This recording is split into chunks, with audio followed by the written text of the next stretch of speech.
warahmatullahi wabarakatuh.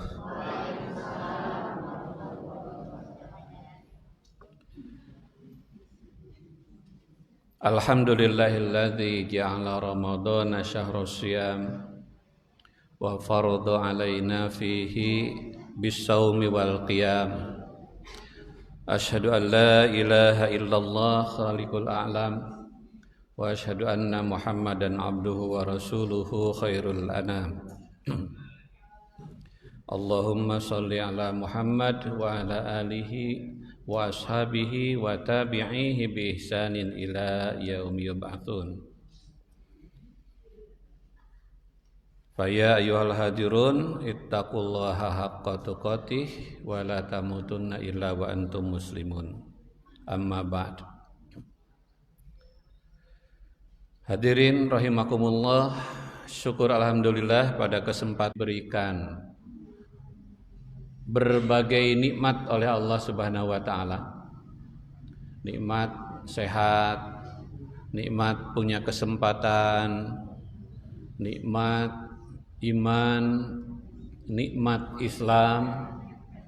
Bahkan Bapak Ibu bisa hadir di majelis ini, itu pun nikmat dari Allah Subhanahu wa taala. Banyak jamaah masjid Rio, tetapi yang memilih datang ke masjid hari ini, pagi ini, tidak sebanyak jamaahnya. Itu artinya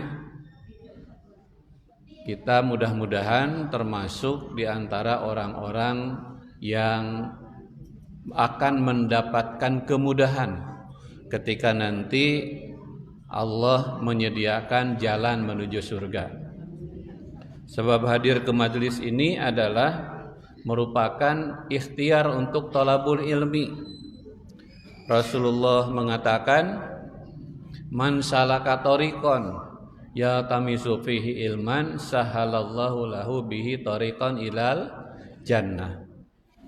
Barang siapa yang menempuh perjalanan dari rumahnya, bersegera menyengajakan mencari waktu untuk datang ke masjid bertolabul ilmi, ada yang jalan kaki, naik kendaraan, semuanya menyegerakan datang untuk talabul ilmi.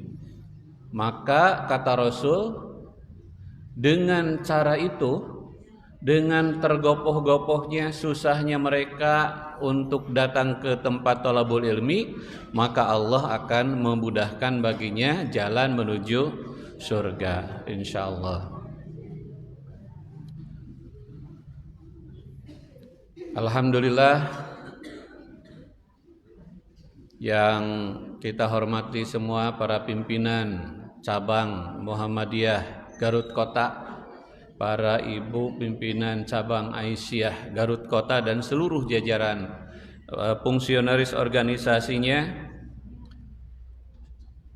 Marilah kita bersyukur juga kepada Allah atas kegiatan yang hari ini masih terus berjalan. Kalau di Bandung kita ada GSM, Gerakan Subuh Mengaji. Ini juga sama, GSM, Garut Subuh Mengaji gitu.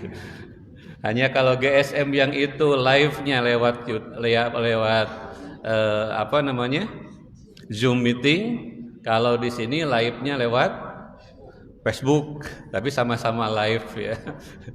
GSM versi Garut. Bapak Ibu, ari ayat ar-rijalu qawwamuna 'alan nisa berlaku tadi dia. Ar-rijalu qawwamuna 'alan nisa. Nah, pamuget areleh ku istri, are istri ka parayun pamuget di palengker. Mangga Pak kapayun lah ngarah abin teu iseun ya. Langkung dipayun para bapakna ya. Ya. Bapak Ibu hadirin sadayana, kita sekarang alhamdulillah sudah masuk ke hari yang ke-24. Masih hafal harinya, insyaallah masih konsentrasi. Mendekati hari-hari terakhir, tentu saja kita harus melakukan upaya muhasabah, introspeksi. Apakah saum yang kita laksanakan dari awal sampai sekarang ini semakin meningkat ataukah sebaliknya? Karena kalau misalnya saum yang kita lakukan tidak mengalami peningkatan, tentu ada sesuatu yang harus kita perbaiki. Nah, maka pada kesempatan ini saya ngambil tema mumpung Ramadan masih ada. Anggap saja ini sebagai bagian dari upaya introspeksi kita. Kebetulan hari ini merupakan pengajian yang nyaris terakhir. Besok pengajian paling akhirnya. Maka oleh karena itu kita coba melakukan evaluasi, introspeksi diri. Sebab dari awal sampai akhir sekarang kita sudah banyak tema yang dibahas. Pedoman hidup Islami atau Pengeresana Ketua PCM. Kemudian terkait sarang peran fungsi dari pesantren sebagai lembaga kader atas Pak Ayi, Pengeresana Mudir Pesantren Darul Arqam.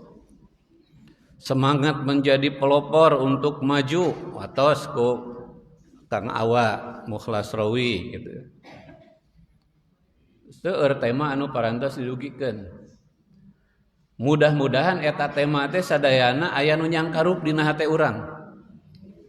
Ulah sumping sargep ngadangukeun pas mulih ti masjid marurdul deui eta tema teh, leungit deui. Gitu. Numawi saur Pak Asep kedah konsentrasi. Ya, kedah konsentrasi. Bapak Ibu hadirin yang berbahagia, alhamdulillah kita dianugerahi oleh Allah kesempatan untuk bisa menikmati Ramadan tahun ini. Ramadan tahun ini setidaknya menjadi Ramadan yang cukup memberikan momentum buat kita semua. Karena secara resmi pemerintah juga menetapkan Ramadan tahun ini merupakan Ramadan pertama kita dianggap bebas dari penyakit Covid. Sehingga untuk tahun ini insya Allah jemaah haji juga akan berangkat sesuai dengan kuota penuh. Beda dengan tahun yang lalu hanya setengahnya kuota diisi. Arus mudik juga sekarang sudah bebas. Sehingga diduga mudik tahun ini akan menjadi mudik yang luar biasa. Karena sudah bebas dari Covid. Tetapi yang lebih dari itu adalah adanya kesempatan Ramadan ini yang kita nikmati, yang harus paling kita syukuri. Rasulullah sendiri setiap akhir Ramadan beliau senantiasa berharap mudah-mudahan tahun depan bisa ketemu Ramadan lagi. Saking rindunya dengan Ramadan. Karena apa? Di bulan Ramadan inilah segala kebaikan Allah turunkan. Segala hal yang luar biasa Allah berikan kepada kita semua. Tinggal kitanya mau mengambil manfaat itu ataukah tidak. Pahala dilipat gandakan. Berbagai amal-amal yang biasa yang sifatnya sunat diberikan ganjaran layaknya wajib di luar bulan Ramadan. Segala hal yang sifatnya perbuatan-perbuatan baik diberikan oleh Allah pahala yang luar biasa. Bahkan Allah menjanjikan siapa orang yang saum dengan imanan wahtisaban, maka ghufira lahu ma taqaddama min dzanbihi. Dijanjikan menjadi orang yang benar-benar diampuni dosa. Maka oleh karena itu layak kita bersyukur kita berada di bulan Ramadan ini. Mari kita manfaatkan sebaik-baiknya waktu yang diberikan Allah. Karena waktu yang diberikan ini tidak bisa kita kendalikan. Waktu akan terus berjalan, berputar. sementara kita tidak akan bisa mengendalikan waktu, tapi hanya bisa memilih mengisi waktu. Mungkin ada saudara kita yang dari awal pengajian ikut di sini, tetapi seiring dengan waktu mereka memilih kegiatan yang lain. Sementara ibu bapak masih terus memilih kegiatan pengajian di sini. Sehingga dalam 20 hari pengajian misalnya atau 30 hari pengajian, maka kita punya angka 30 maksimal, sementara yang lain angkanya tidak sampai 30. Waktu tidak bisa dipegang oleh kita supaya berhenti. Waktu akan terus berjalan, berputar. Sementara nilai waktu itu, kualitas waktu kita yang menentukan. Ibu tinggal pilih. Mau leha-leha, santai-santai, mendengarkan musik, WhatsApp-an penuh, atau mau diisi dengan kegiatan yang lain yang lebih bermanfaat. Nanti ujung-ujungnya kita akan ketemu di hadapan Allah, kualitas waktu kita seperti apa. Dalam sehari ada 24 jam. Maka dalam sehari itu kita bisa perhatikan, Allah minta sedikit, tidak banyak dalam sehari itu. Yang sholat wajib hanya 5 kali. 1 kali sholat kalaulah misalnya itu 5 menit, berarti Allah hanya minta 25 menit yang sifatnya wajib di luar bulan Ramadan itu. Selebihnya kita yang atur, mau diapakan, mau bagaimanakan. Tetapi pada saatnya manusia akan bisa terpisah dari waktu itu. Walikulli ummatin ajal. Semua akan sampai pada batas akhir waktunya. Kita punya umur. Umur itu adalah usia yang bisa kita nikmati, yang diberikan oleh Allah. Tetapi nanti ada titik di mana kita akan berakhir. Itulah batasnya, ajal. Persoalannya, apakah ajal yang nanti ketika datang waktunya kepada kita sedang dalam kondisi baik ataukah tidak? Apakah kita akan bisa balas dendam ketika kita lahir, semua orang bergembira, bersukacita, kita nangis sendirian? Ataukah sebaliknya nanti? Maka kalau bisa kita balas di saat orang lain nanti pada saat kita pergi semuanya menangis, kita pergi menghadap Allah dalam keadaan tersenyum. Jangan sampai kita lahir ditangis, disambut dengan gembira, kita mati pun disambut dengan gembira pula. Na'udzubillah min dzalik. Nah maka gunakan kesempatan usia muda itu. Gunakan kesempatan sehat itu. Gunakan kesempatan punya harta itu dengan maksimal supaya kita menjadikan itu semua bernilai di hadapan Allah Subhanahu wa ta'ala. Mari kita cek satu persatu apa yang bisa kita lakukan mumpung Ramadan masih ada. Bapak Ibu hadirin sekalian, di bulan Ramadan Allah membuka kesempatan kita melaksanakan sholat lebih banyak dari bulan-bulan yang lain.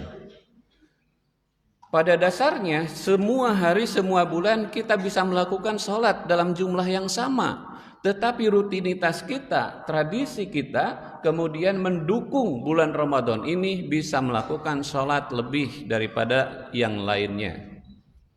Kalau di luar bulan Ramadan kita tidak terbiasa dengan tahajud, dengan sholat lail, maka di bulan Ramadan kita laksanakan itu semua. Yang wajibnya kita usahakan di awal waktu. Ada sholat-sholat sunat yang lain kita coba juga kerjakan, dari mulai duha, dari kemudian sholat rawatibnya kita usahakan untuk dilaksanakan. Tinggal persoalannya adalah apakah sholat yang kita lakukan sudah mencapai derajat khosyiin? Sebab orang-orang mukmin yang akan mencapai derajat kebahagiaan adalah mereka yang alladzina hum fi sholatihim khosyiun. Ataukah sholat kita masih pada posisi sholat puraga tanpa kadangda? Gerakan asal-asalan, bacaan tidak direnungi dan tidak dipahami dengan sebaik-baiknya, sehingga ketika sholat pikiran kita tidak terfokus sepenuhnya pada sholat. Ketika sholat yang seharusnya orang merasakan mutmainnah, merasakan tenang, itminan dalam sholat, tetapi kita merasakan sholat itu sebagai beban. Sehingga setiap kali sholat, surat yang kita pilih surat yang paling pendek. Sholat pertama subuh, surat yang kita baca surat terpendek. Qulhu inna a'tayna. Datang duhur kembali itu juga. Datang asar terpendek lagi. Kita masih memandang sholat ini bukan sebagai tempat rehat kita. Tempat kita merasakan suasana yang nyaman, tentram. Tempat kita merasa ketemu dengan Allah. Tetapi hanya sebagai tempat kewajiban kita. Sehingga yang kita pikirkan adalah bagaimana 4 rakaat ini segera selesai. Bagaimana 2 rakaat ini segera selesai. Bukan bagaimana menikmati dalam 4 rakaat itu keasikan bersama dengan Allah. Karena sholat itu adalah komunikasi diri kita dengan Allah. Kalau sholat kita masih lalai seperti itu, mungkin kita masih jauh dari hadis yang disampaikan oleh Allah bahwa seandainya mereka tahu kebaikan dalam sholat berjamaah, kebaikan sholat di awal di shop yang pertama, di awal waktu, kata Rasul, mereka akan berlomba-lomba untuk mengejarnya, bahkan kalaupun harus dilakukan dengan undian. Kita sehat, badan kita kuat, kaki kita kuat, bahkan masjid pun di samping rumah, tetapi kadang-kadang jarak itu seakan-akan lebih jauh daripada sekedar kita ke tempat wisata. Kadang-kadang masjid yang bergema adzan setiap 5 waktu, yang kita penuhi hanya berapa waktu datang ke masjid untuk sholat di awal waktu. Kita masih lalai. Mumpung Ramadan masih ada, mari kita perbaiki sholat kita. Mungkin Bapak Ibu sekalian masih pada posisi ada yang tidak paham bacaan-bacaan sholat. Mari kita coba bagaimana komunikasi dengan Allah, tapi kita tidak paham pola-pola komunikasinya, simbol-simbol komunikasinya. Usia kita sudah kepala 5, kepala 6. Kalau kata Imam Syafi'i batas balik itu 15 tahun. Berarti kalau usia Bapak 50 tahun, 35 tahun Bapak sholat, apakah sholat itu gerakannya sudah sempurna? Ataukah ketika duduk hanya asal duduk? Ketika ruku asal ruku? Ketika berdiri asal berdiri? Apakah bacaan ibu bapak sudah benar? Ataukah bacaannya ya itu saja yang asal kita ingat, tapi tidak paham yang kita baca? Mumpung masih banyak ustadz-ustadz di sekitar kita, mari kita belajar agar sholat kita bisa lebih baik. Karena sholat itu merupakan tiang agama. Kalau tiangnya goyah, maka agama kita goyah. Apakah kita sholat juga masih egois? Bapak Ibu merasa nyaman bahwa saya sudah sholat, tetapi membiarkan anak-anak tidur, tidak melaksanakan sholat. Membiarkan anak-anak main, tidak melaksanakan sholat. Kalau Bapak Ibu punya anak perempuan usia SMP, SMA, apakah dalam ketika mereka sholat kita bekelin mukena? Apakah di tas yang mereka bawa itu kita selipkan mukena di dalamnya, minimal untuk mengingatkan mereka tentang sholat? Karena berbeda laki-laki dengan perempuan. Laki-laki cukup dengan celana panjang. Kalau perempuan harus tertutup semuanya. Yang itu mungkin tidak cukup kalau hanya mengandalkan baju sekolah. Kalau misalnya anak-anak kita belum pernah kita bekelin mukena, jangan-jangan nanti di hadapan Allah kita ditanya, apa tanggung jawab ibu pada anak perempuan ibu? Jangan sampai terkena dengan ayat tadi. Fakhalafa min ba'dihim khalfun adha'us shalah. Jangan sampai nanti anak-anak kita itu jauh dari sholat gara-gara kita tidak membiasakan dengan sholat. Apakah kita masih lebih sayang dengan tidurnya anak kita, nyenyaknya mereka, atau kita lebih sayang anak kita disentuh neraka? Kadang kita lebih sayang, karunya tong diudangkeun capeun. Karunya tong dihudangkeun tunuhkeun we antep. Ari anak reka neraka diantep bae. Maka kita usahakan agar sholat kita juga tidak egois. Ajak saudara-saudara kita. Bapak Ibu hadirin yang berbahagia, Rasulullah Shallallahu Alaihi Wasallam, Nabi yang paling mulia, penutup para nabi, pemimpin para rasul, orang yang paling agung di hadapan Allah, orang yang langsung menerima wahyu. Tetapi ketika datang bulan Ramadan, beliau melakukan tadarus di hadapan malaikat Jibril, mengulang kembali bacaan Al-Qur'annya, dan kemudian melakukan bacaan Al-Qur'an itu dengan sebaik-baiknya. Lalu para sahabat mengikutinya. Mereka rajin membaca Al-Quran, berlomba-lomba ketika datang bulan Ramadan itu membaca Al-Quran. Ada yang bisa tamat Al-Quran khatam 30 juz dalam sehari, ada yang dalam sebulan, ada yang setengah bulan. Kita sudah berapa kali Ramadan? Ada 3 aspek yang harus kita lakukan terhadap Al-Quran. Minimalnya pertama adalah qiraah, membaca literasinya, membaca hurufnya, membaca kalimatnya. Yang kedua tilawah, membaca dengan pendalaman maknanya, diusahakan sampai tingkat bisa mengamalkannya. Dan yang ketiga adalah hifdzah, menghafalnya. Dari 3 kriteria kategori yang merupakan sikap seorang mukmin terhadap Al-Quran itu, kita dalam posisi mana? Apakah Ramadan demi Ramadan kita lalui, kita pernah tamat baca Al-Quran? Tahun ini apakah kita sudah berapa juz selesai Al-Quran kita baca? Berapa waktu yang kita habiskan untuk membaca Al-Quran? Kalaulah kita sungguh-sungguh ingin menyelesaikan Al-Quran dalam 1 bulan Ramadan ini, maka cukup kita melakukannya dengan membaca 4 halaman Al-Quran setiap habis sholat. 2 lembar saja cukup setiap habis sholat 5 waktu. 2 lembar kali 5, 10 lembar. 20 halaman, itu 1 juz sehari. Maka kalau itu bisa kita konsisten selesai dalam sebulan. Cuma kadang-kadang masalahnya kita menyisihkan waktu 15 menit untuk membaca Al-Quran, beratnya bukan main. Tetapi menyisihkan waktu 2 jam nonton Persib, aman-aman saja.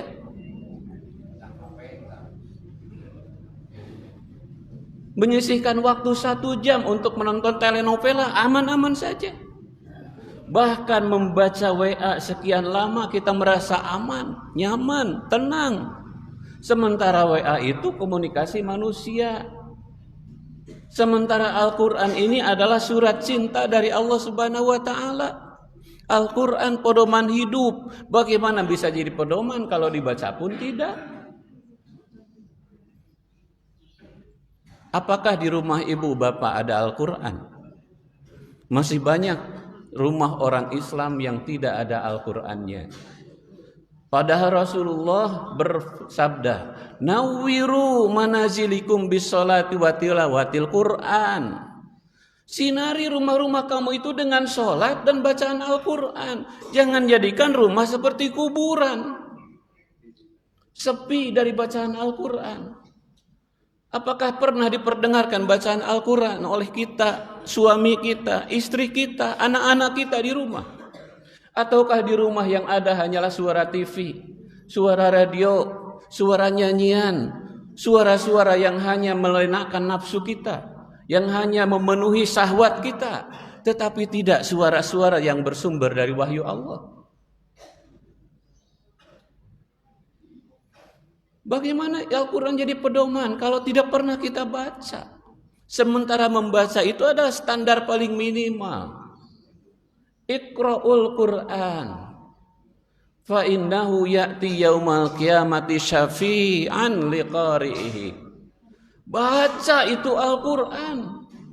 Sebab nanti ibu bapak di hari kiamat tidak bisa mengharapkan tetangga kita, saudara kita, yang bisa memberikan syafaat pada kita selain Rasul adalah Al-Quran. Fa innahu ya'ti yaumal qiyamah syafi'an liqari'ihi. Al-Qur'an akan memberi syafaat bagi yang membacanya. Dalam hadis lain disebut li ashabihi. Bagaimana kita bisa minta syafaat kalau Qur'annya tidak dibaca? Belum lagi kalau kita naik dari bacaan itu, apakah pernah kita renungkan? Pernahkah kita baca terjemahannya? Supaya kita tahu apa yang kita baca itu, supaya kita bisa mengungkap petunjuk-petunjuk Allah itu. Karena itulah petunjuk untuk hidup kita supaya bahagia di dunia sampai ke akhirat. Lalu kalau tidak pernah kita buka, baca terjemahannya, kita pahami, bagaimana itu Al-Quran bisa jadi pedoman yang hidup dalam keseharian kita? Bukankah kita sudah hafal ayat tentang sholat? Aqimis sholah, inna sholata tanha anil fahsyai wal munkar.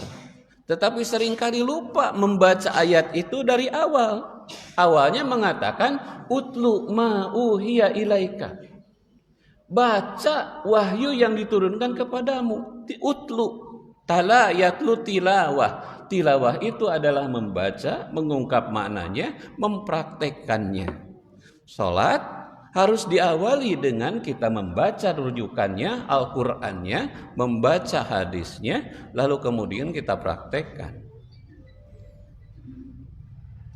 Apalagi kalau misalnya kita cek hafalan kita. Kita usia 60 tahun. Sudah 45 tahun kita hidup dengan beban taklif. Kalau dalam setahun kita menghafalkan satu surat pendek saja, dari juz amma, dari mulai yang terakhir An-Nas, kemudian Al-Falaq, terus meningkat, setidaknya kita punya 45 surat hafalan itu. Lalu kalau misalnya sekarang kita tidak memiliki apa-apa, bagaimana nanti di hadapan Allah kita mempertanggungjawabkan waktu yang kita pakai? Dipakai menggunakan menghafal apa saja? Ngapalkeun lagu-lagu baik, ngapalkeun tiktokan baik, ngapalkeun harga-harga baik, ngapalkeun di mana aya bajar. Dicari di mana bajar, di mana bajar. Sementara ayat-ayat Al-Quran lupa kita menghafalnya. Padahal para ibu bapak hadirin sekalian, Rasulullah menyatakan dalam hadis riwayat Ibnu Majah, man qara'al Qur'an wa hafidhahu adkhalahullahu jannah. Siapa orang yang membaca Al-Quran kemudian menghafalkan Al-Quran, maka kelak Allah akan memasukkan dia ke surga. Lalu bagi orang yang hafal Al-Quran itu, ternyata dia bisa punya kelebihan lain. Apa itu? Wa syafa'ahu fi asratin min ahli baitihi kulluhum qadis taujabu an-nara. Orang yang menghafal Al-Quran itu selain dirinya masuk surga, Allah memberikan syafaat dengan hafalan Quran itu kepada 10 anggota keluarganya meskipun sudah seharusnya masuk neraka. Apakah ada di antara kita, saudara kita, keluarga kita yang hafal Al-Quran? Kalau kita tidak mampu menghafalnya karena kita sudah berbagai kesibukan dan segala macamnya, cobalah anak kita, cucu kita, kondisikan supaya bersekolah di sekolah yang menghafal Al-Quran. Minimal ada satu di antara keluarga kita yang hafalan Al-Qurannya cukup banyak. Karena itu investasi kita. Bapak Ibu hadirin yang berbahagia,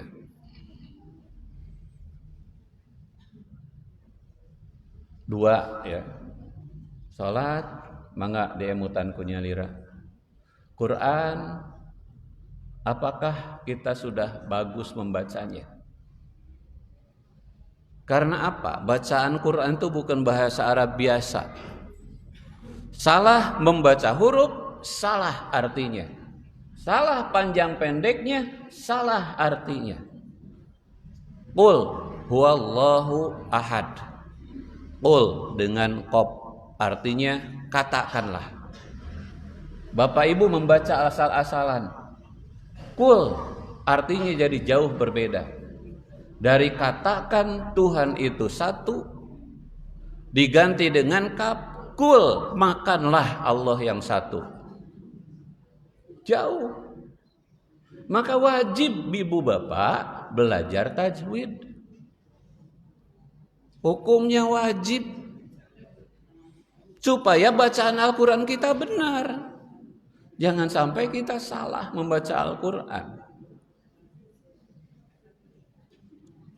Bapak Ibu hadirin yang berbahagia. Selanjutnya bulan Ramadan ini merupakan bulan yang disebut Rasulullah Shallallahu Alaihi Wasallam ajwadan nas fi Ramadan. Rasul itu orang yang paling berehan, orang yang paling dermawan setiap kali datang bulan Ramadan. Allah menganugerahkan rizki kepada kita berupa harta yang dititipkan kepada kita. Ingat, titipan. Harta itu titipan, bukan hak mutlak kita. Titipan. Allah menjadikan titipannya itu sebagai ujian. Dengan titipan ini, apakah kamu akan menjadi orang yang berpeluang mendapat banyak pahala ataukah tidak? Maka mari kita evaluasi harta yang kita miliki. Jangan sampai harta itu kita manfaatkan sekedar untuk memenuhi kebutuhan fisik kita, kebutuhan hedon kita dengan baju yang banyak, yang bermacam-macam, dengan makanan yang bervariasi, yang luar biasa, tetapi sedikit yang kita sisihkan untuk infak dan sedekah. Orang yang dititipi harta oleh Allah Subhanahu wa taala, pada dasarnya dia sedang berdiri di atas bara. Karena kelak pada saat pertanggungjawaban di hadapan mahkamah ilahi, dia harus mempertanggungjawabkan hartanya. Sementara orang yang tidak memiliki harta, pertanggungjawabannya lebih ringan. Maka supaya dia bisa mempertanggungjawabkan lebih bagus, manfaatkan hartanya semaksimal mungkin. Lirik kiri kanan, saudara-saudara terdekat kita. Apakah mereka dalam keadaan yang baik, yang cukup, yang layak? Jangan sampai rumah kita gedung mentereng, sementara saudara kita gubuk reyot yang bocor di sana sini. Tidak kita bantu, tidak kita tolong. Sedekah terbaik itu adalah kepada kerabat, kepada saudara-saudara kita, pada orang tua kita. Lirik tetangga kiri dan kanan. Jangan-jangan ketika mau buka puasa kita mengumpulkan berbagai jenis makanan, dari mulai kolak, pisang goreng, bala-bala, segala dikumpulin. Sementara ada tetangga kita sekedar untuk buka puasa pun masih mencari-cari. Sudah berapa harta kita yang kita tinggalkan sebagai investasi yang seumur hidup akan terus berlangsung dalam bentuk amal jariah? Ataukah harta kita habis saja kita gunakan sekedar untuk poya-poya dalam kehidupan dunia? Kelak banyak orang yang menyesal setelah mereka masuk kubur. Mereka kemudian minta pada Allah, ya Allah, bangkitkan lagi saya, hidupkan lagi saya. Maka pasti kalau saya diberi tangguh hidup lagi, saya akan sedekah dan saya akan jadi orang yang baik. Tetapi terlambat. Dia masuk kubur hanyalah bawa kain kafan. Mobil yang berjejer tidak bisa ikut. Rumah yang mentereng hanya akan dihuni oleh orang mereka yang masih hidup. Anak-anak yang banyak mengambil manfaat dari hartanya itu tidak bisa apa-apa. Jangan-jangan tidak ada sedikit pun harta kita yang kita tinggalkan sebagai amal jariah yang akan bisa menerus-menerus memberikan pahala dalam hidup kita. Ini bulan Ramadan, bulan terbaik untuk melaksanakan infak, sedekah. Tidak perlu hal-hal yang besar kalau kita tidak mampu. Tetapi harus diingat, perhitungan orang mengeluarkan sedekah itu bukan perhitungan numerik nominal saat dia keluarkan. Kualitasnya itu adalah berbanding dengan kemampuan yang dia miliki. Orang yang penghasilan 5 juta sebulan misalnya, dia mengeluarkan 500.000 dalam sebulan untuk infak, maka currency-nya adalah dia mengeluarkan 10% dari harta yang dia miliki. Orang yang penghasilannya 60 juta rupiah sebulan, mengeluarkan sedekahnya 1 juta sebulan, dia masih kalah. Karena hanya 1/60. Tidak sampai 10%. Bukan nominal saat keluar saat itu, tetapi seberapa banyak perbandingan harta yang kita miliki dengan yang kita tasarrufkan dalam bentuk infak sedekah. Oleh karenanya soal infak jangan lihat kiri kanan, jangan lihat orang lain. Sudah saja seikhlasnya kita ngeluarin, biarkan Allah yang memberikan penilaian. Jangan melihat orang lain banyak, kita tidak jadi infak. Juga harus kita pertimbangkan, pikir-pikir. Ibu, kalau memberikan bekal untuk Jumatan kasih bapak sok sabaraha? Masih 2.000. Ka surga sarua jeung ka WC eta mah. Atau buah-buah tara dibekelan. Sehingga tidak pernah ada tersisihkan di canceleng itu data bahwa si A pernah sedekah di canceleng itu. Ingatkan, jangan sampai bapak berangkat Jumat itu hanya memanfaatkan sholat Jumat untuk sholat dan berdoa, infak dan sedekahnya tidak. Sedekah mecekap, we ustad kunaon senyum we sedekah mah. Gitu. Makanya engke mah Ustaz Dede kalau minta sumbangan jangan disebut sedekah. Minta infak gitu. Sebab begitu terima proposal kalau disetujui judulnya sedekah, kata saya ku senyum. Ditampi dengan senyuman, sedekah gitu.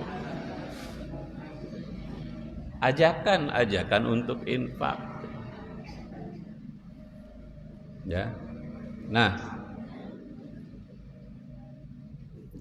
kesempatan ketika kita melaksanakan sedekah, mari kita maksimalkan di bulan Ramadan ini.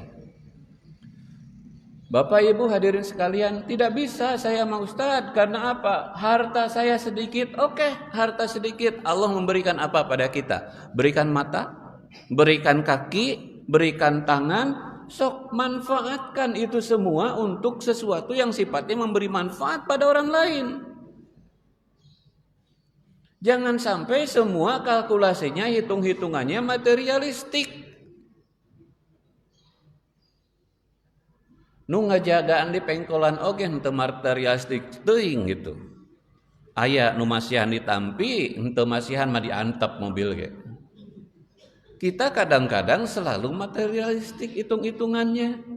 Lamun teu dibayar moal daek.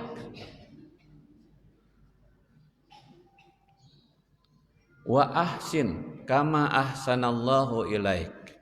Coba kita sekali-kali bercermin itu bukan untuk ngarias wajah, bukan untuk menghias diri, tapi bercermin itu untuk tafakur. Ya Allah, terima kasih sudah diberikan mata. Orang lain ada yang tidak punya. Terima kasih sudah diberikan wajah yang bagus. Orang lain ada yang lebih kurang bagus dari kita. Terima kasih sudah berikan tangan, sudah diberikan kaki. Terima kasih masih diberi kesadaran bisa berpikir.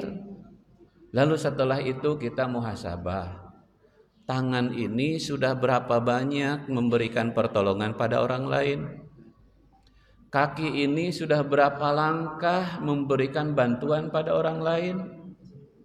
Pikiran ini sudah berapa banyak yang dicurahkan untuk memikirkan urusan-urusan umat, urusan-urusan orang lain? Sudah berapa banyak? Padahal Allah kurang apa baiknya dengan kita? Tetapi kita seringkali menghadapi makhluk Allah tidak sebaik Allah. Ada datang orang minta-minta pada kita. Yang pertama kali dalam pikiran kita adalah kemampuan intelijen, menganalisa. Wah, ieu mah sehat, jigana malas akhirnya minta-minta. Terlepas dari keadaan apapun, kalau misalnya kita punya niat sedekah, sedekah saja berikan. Infak, berikan infak. Perkara dia ternyata bohongan, acting, itu urusan dosa dia. Tetapi jangan pula ketika memberikan itu dengan pakai kata-kata yang membuat sakit hati yang menerima. Ya, ayeuna mah diberelah pek 1 juta, mentaan wae hirup teh. Menyakiti orang yang menerima itu juga tidak boleh.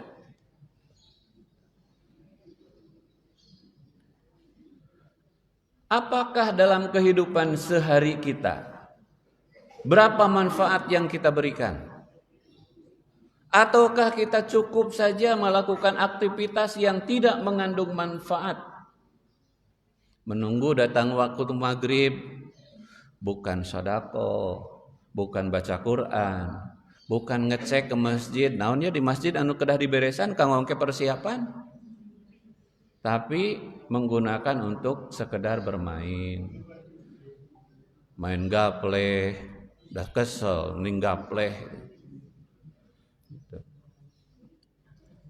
Nah, Bapak Ibu hadirin sekalian, orang terbaik itu adalah anfa'uhum linnas.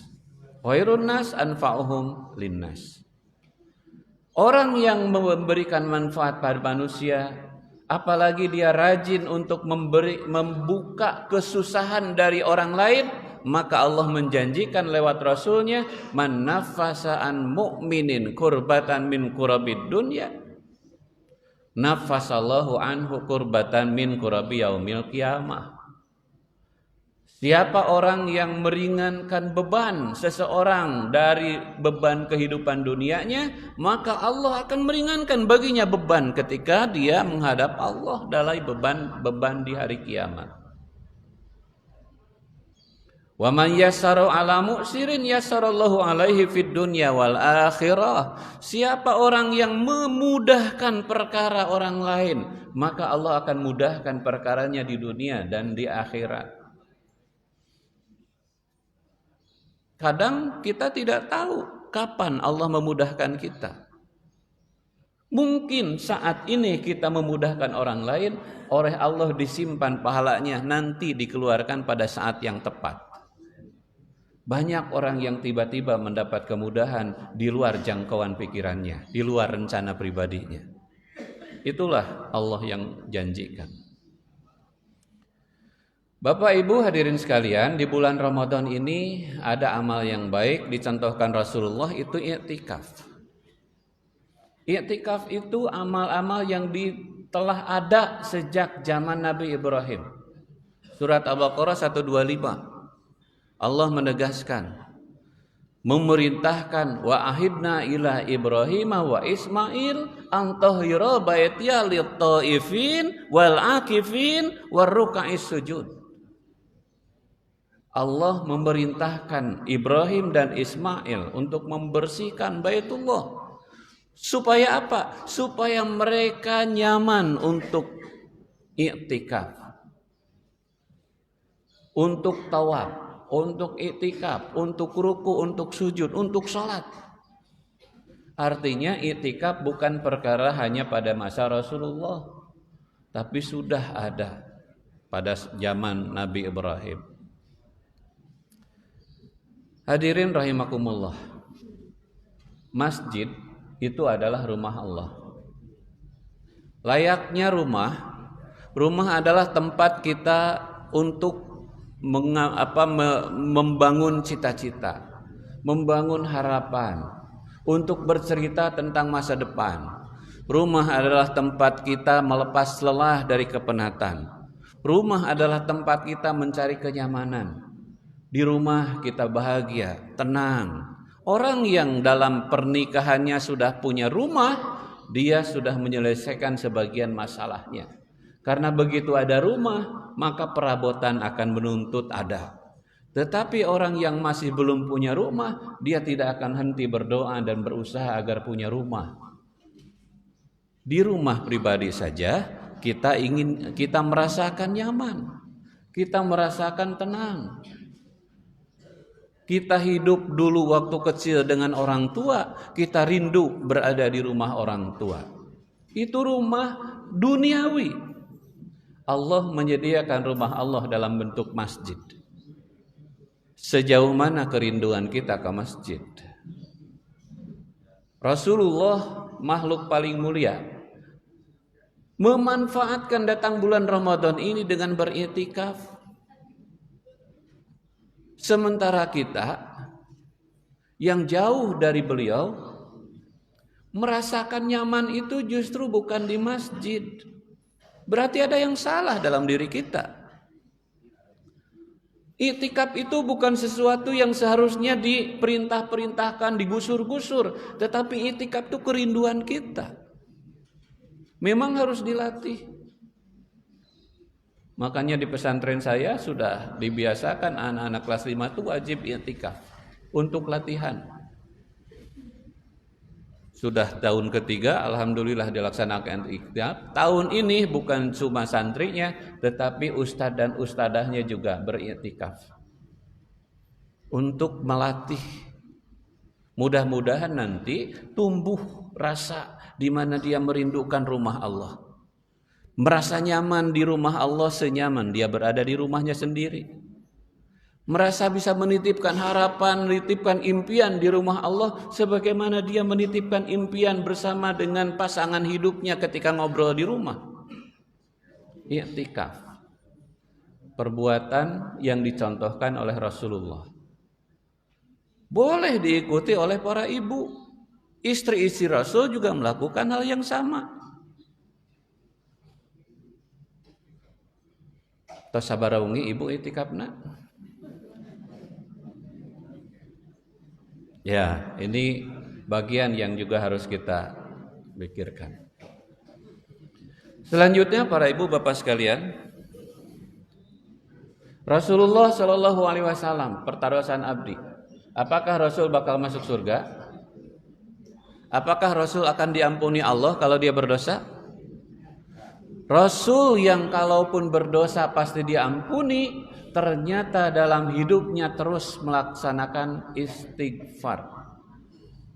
Tidak kurang dari 100 kali istighfar.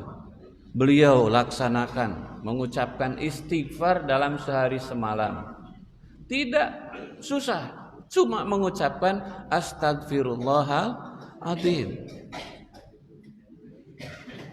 Astagfirullahaladzim. Astagfirullahaladzim. Astagfirullahaladzim. Bukankah mudah di lisan? Gampang diucapkan.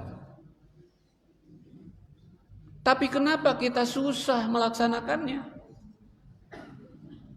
Nah, Bapak Ibu hadirin sekalian, dulu ya, ada cerita pada masa Imam Malik. Imam Malik satu saat beliau berjalan keluar kota. Pada saat itu belum ada WA, belum ada Facebook, belum ada kamera video gitu, sehingga orang itu tahu nama Imam Malik tetapi tidak tahu wajahnya. Sehingga ketika beliau jalan keluar daerah yang bukan daerah sehari-harinya, banyak orang yang tidak kenal. Satu saat beliau kemudian mampir di masjid. Pas mampir di masjid, tiba-tiba marbot masjid itu melihat, kok ini orang lama terus di masjid, sholat sudah selesai, wiridan sudah selesai, terus saja diam di masjid. Akhirnya lama-lama dipintakan, ukhruj, keluar. harus keluar dari masjid.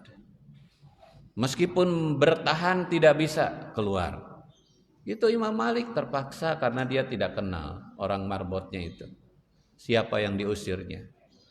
Akhirnya duduk di halaman, kembali berdoa pada Allah. Biarkan sebentar, setelah itu ruh menjauh. Harus jauh, menjauh. Masjid dianggapnya ini anak gembel yang jauh berjalan membutuhkan bantuan, sehingga diusir dari halaman masjid. Kemudian akhirnya beliau berjalan, tidak jauh dari masjid itu ada tukang roti. Mampirlah dia di tempat roti itu. Tukang roti itu baik, melihat orang kelihatannya seperti orang kesusahan, diusir dari masjid, beliau minta silakan istirahatlah di sini. Sambil beristirahat, Imam Malik melihat, oh, tukang roti ini luar biasa. Setiap kali buat adonan, maka dia mengucapkan istighfar. Astagfirullahaladzim, astagfirullahaladzim, astagfirullahaladzim, sampai jadi kue astagfirullahaladzim, entah berapa kali. Ibu-ibu mata rakitunya, nah, padahal sok ngadaramel kue. Lalu Imam Malik bertanya, kenapa kamu setiap kali setiap kali ngolah adonan itu mengucapkan astagfirullahaladzim? Orang itu mengatakan, wallahi, semenjak saya membiasakan mengucapkan istighfar itu, tidak ada satu doa pun yang saya ucapkan yang tidak dikabulkan Allah. Oh begitu ya, tapi ada satu doa yang selama ini tidak pernah dikabulkan oleh Allah. Apa itu doanya? Mau ketemu Imam Malik? Teu apaleun eta saha nu dipayuneunana. Sehingga akhirnya Imam Malik mengatakan, alhamdulillah atas izin Allah dengan istighfarmu sekarang engkau bertemu dengan Imam Malik. Sayalah Imam Malik.